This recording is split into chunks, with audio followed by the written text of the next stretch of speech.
안녕하세요. 책드레입니다. 이제는 선선한 바람에 시원하기도 하고 아침 저녁으로는 쌀쌀하기도 합니다. 봄과 가을은 점점 짧아지는 듯 하네요. 이제 여기저기서 단풍 소식을 알려오겠네요. 올해는 일교차가 커서 단풍이 무척 예쁠 것이라고 합니다. 올해는 어디서 단풍을 만나보게 될지 궁금하고 설레입니다. 책드레가 하루하루 소중하게 가꾸어가는 천원동 하늘샘 작은 도서관에 추석 연휴를 마친 10월 4일부터 10월 6일까지의 한 주간 소식을 전해드리는 하늘샘 라이브 1230을 시작해 보겠습니다. 첫 소식은 도서관데이입니다. 10월 첫 주는 연휴 끝자락이라서인지 도서관데이 신청 어린이집이 없어요. 하지만 하늘샘 활동가들은 아이들과 함께 10월에 만들어 볼 예정인 내 공룡 만들기 사전 작업으로 종이 접시를 자르고 스티커를 준비하고 공룡 다리로 쓸 소주컵에 마스킹 테이프를 붙이고 자르는 등 책놀이 사전 작업을 하여 어린이집별로 나누어 준비를 하였습니다. 손으로 만들어질 공룡이 어떤 모습일지 기대하면서요. 그리고 만든 공룡에게 이름도 지어주기로 하여서 과연 우리 친구들이 어떤 이름을 붙여줄지 궁금하기도 합니다. 두 번째 소식은 수요일에 진행되는 책친구 성인반 너의 생각을 들려줘입니다. 10월의 주제는 지구온난화의 현실을 인식하고 기후와 환경에 대한 생각 나누기입니다. 첫 주 선정 도서는 윤강미 작가의 나무가 자라는 빌딩입니다. 숲과 같은 자연 녹지를 개간하여 사람들이 살아가는 밋밋한 회색 도시로 만들어가는 것을 본 아이가 그 회색의 건물들에 알록달록 자연을 그려넣기 시작합니다. 꽃이 마법처럼 자라는 놀이터, 맑은 공기를 뿜어내는 식물연구소, 추운 겨울에도 동물들이 지낼 수 있는 커다란 온실 등을 지으며 자기만의 도시를 만들어갑니다. 실제 빌딩의 숲을 이룬 사례를 찾아보니 이탈리아 밀라노의 높게 솟은 보스코 빌딩을 찾게 되었습니다. 그 빌딩에 약 900그루의 나무가 자라고 있다고 하네요. 여름엔 시원함을, 겨울에 난방을 동시에 기대하며 기획된 빌딩이라고 합니다.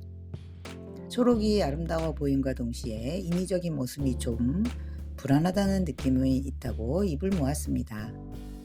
우리 가까이에는 옥상 정원이 있어서 건물의 온도를 낮추고 휴식 공간을 제공하고 있죠.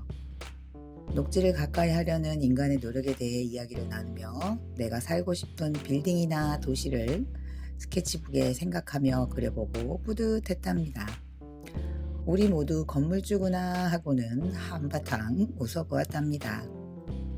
계절을 바꾸어 꽃이 피어나고 언제나 초록이들을 보며 가꿀 수 있으면 참 좋을 듯 하네요. 하지만 그 꽃을 피우려면 얼마나 부지런해져야 하는지도 생각을 해보았답니다. 세 번째 소식은 책친구 초등반 2기 너의 목소리를 들려줘입니다.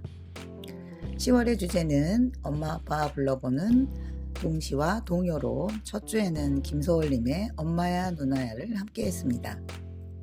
추석 연휴 전 책 친구들이 추천해준 책 중 맞춤법 퀴즈 책이 있어 친구들과 헷갈리는 맞춤법을 예를 들어 설거지, 사기충전과 사기충천 등 5가지를 골라서 함께 써보고 뜻을 이해해 보았습니다. 의외로 무척 재미있어 하더라고요. 동요와 동시로 오늘의 별명을 정하고 책에 나온 동시를 한 편씩 읽어보고 감상해 보았습니다. 요즘 쓰지 않는 단어와 사투리가 많아 설명을 해주니 고개를 끄덕이는 친구들이 많았습니다. 같은 제목의 책을 3권 준비했고 일제강점기 근대 시인들 김소월, 최순애, 방정환, 김동환, 한정동, 윤국영 선생님들의 시를 만나보았습니다. 특히 강정규 작가님의 엄마야 누나야는 작가가 즐겨 부르던 동요를 정식이라는 어린이를 통해 일제강점기 어느 밤 만주로 떠나신 아버지의 그리움을 그려지며 엄마야 누나야 동요의 2절을 만들어 보셨다고 합니다. 그리고 그림책에 나온 태극기가 우리가 지금 보는 태극기와 조금 다른 것을 발견하고 조선 말의 태극기 그리고 일제 강점기의 태극기를 비교해 보기도 하며 신기해했답니다. 그리고 마음에 드는 통시를 골라 원고지에 책진교의 설명을 들어가며 한 편씩 써보았습니다. 원고지에는 처음 써본다며 어떻게 쓰는 것인지 배우며 예쁘게 써보고 특히 오빠 생각이라는 노래를 몰라서 책친구가 목청껏 불러보기도 하였습니다. 네 번째 소식은 하늘쌤의 모양 켈리 친구입니다. 언제나 꾸준히 오시는 분들이시고 이제는 책에 나온 글을 각자 써보고 수묵화와 글씨를 써보고 있답니다. 글씨도 그림도 책처럼 멋들어지게 안 되지만 그래도 연습해 봅니다. 한 장보다는 두 번째 장이 더 나아지는 것에 감동하면서요. 잘하지는 못해도 열심히 해보고 서로 응원하는 시간입니다. 다섯 번째 소식은 10월의 하늘쌤 추천도서입니다. 하늘쌤 작은 도서관 소장 도서로 꾸려지는 10월의 주제는 가을에 만나는 인문학입니다. 어렵게 느껴지지만 우리의 내면을 바라볼 수 있고 사람을 사랑할 수 있게 하는 사람답게 살아갈 수 있게 하는 것이 인문학이 아닐까 생각해 봅니다. 추천 도서로는 퇴근길 인문학 수업, 부의 인문학, 그림 영혼의 부딪힘, 언어천재 조승연의 이야기 인문학, 세계로 떠나는 인문학 등이 전시되어 있습니다. 여섯 번째 소식은 2023년 책축제 소식입니다. 올해의 주제는 밖으로 나온 도서관입니다. 올해는 어떤 볼거리, 체험거리가 있을지 기대됩니다. 올해도 천안동 하늘쌤 작은 도서관은 책축제에서 부스를 운영하게 되었습니다. 10월 21일, 22일 진행되는 독립공원에서 진행되는 책축제에 오셔서 아이들과 함께 여러 볼거리들과 체험에 참여해 보시기를 권해드립니다. 오늘 함께 하실 그림책은 도서관데이에서 함께한 간다와 책친구에서 함께한 나무가 자라는 빌딩입니다. 먼저 간다입니다. 간다는 2022년 칼데고 나너상을 수상한 작품입니다. 코리알 테이버 글 그림 노은영 번역 오늘 책에서 2022년 3월에 출간되었습니다. 글과 그림을 그리신 코리알 테이버 작가님은 미국에서 이야기를 만들고 그림을 그리신대요. 스케이트보드 타는 것과 그림책을 좋아하며 주로 연필, 수채 물감, 컴퓨터 프로그램을 통해 작업한다고 합니다. 여우는 느리다, 여우와 점프대회, 여우와 자전거 타기 등 여우 시리즈를 만들고 여우지만 호랑이입니다로 닥터스상을 받으셨습니다. 그리고 2022년에는 오늘의 책 간다로 칼데곳 아너상을 받으신 작가님입니다. 간다는 실패를 두려워하지 않고 도전할 수 있도록 아이의 자신감을 키워주는 이야기입니다. 작가는 아이들이 좋아하는 동물 친구들을 등장시켜 잔잔한 감동의 이야기를 위트 있게 전해주는 솜씨가 유명하신 분입니다. 이번 작품에서도 작가는 귀엽고 깜찍한 주인공으로 동물 친구를 불러왔습니다. 바로 물총새죠.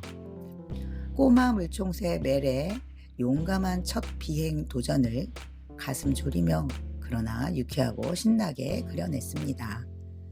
아이들에게 용기 있는 도전과 자신감을 전해줍니다.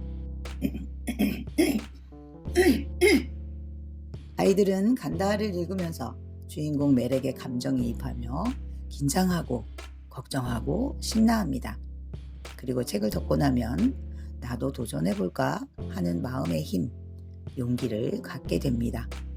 바로 이것이 그림책의 힘이 아닐까요? 100마디 말보다 스스로 읽고 스스로 얻은 깨우침이 가져다주는 힘, 나보다 작고 어려 보이는 꼬마새 멜의 도전기를 통해 아이들에게는 용기를, 이를 통해 진정한 자신감을 얻을 수 있습니다. 다음 도서는 나무가 자라는 빌딩입니다. 윤광미 글그림 창비에서 2019년 1월에 나왔습니다.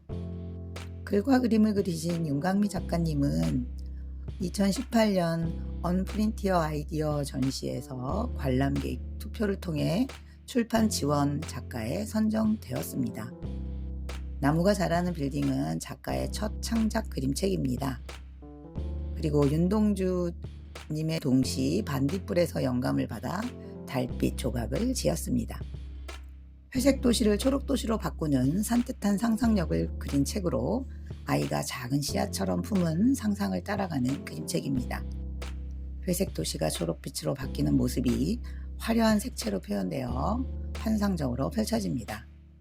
또 세상을 바꾸는 유쾌한 상상력과 자연과 건축의 아름다운 조화를 담은 그림책이기도 합니다.